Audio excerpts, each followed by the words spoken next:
And with the 43rd overall pick in the 2022 NFL Draft, the New York Giants are going to reach for Wan'Dale Robinson, wide receiver from Kentucky. Now, I shouldn't say that. I mean, Wan'Dale Robinson is a very athletic, energetic playmaker. He's got some twitch to him. He makes, like I said, a ton of big plays, lots of yards after the catch. So he's really good at helping out your quarterback. The concern with Wan'Dale Robinson is, well, he's my wide receiver 19. He also happens to be 5'8", 178 pounds, 27 and 5/8 inch arms, and 9-inch hands. So miniaturized, very small compared to every other receiver in this class.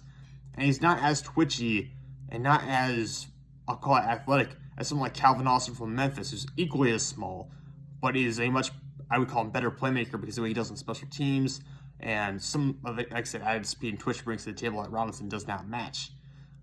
And when I'm describing this player, if it sounds a little bit like Kadarius Toney, that's because it kind of is to some extent. Maybe not quite the track speed and twitch that Toney has. But Robinson's going to have to play in the slot. And we heard some rumors about some of these receivers in New York maybe not being there for much longer.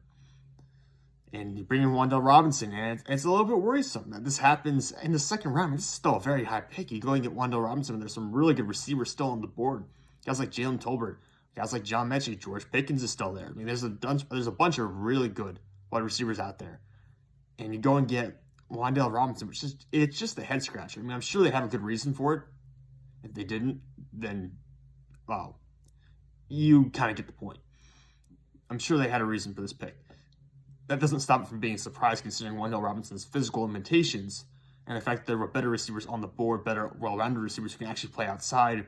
Robinson's probably going to be more of a gadget player at the next level who might offer something on special teams as well.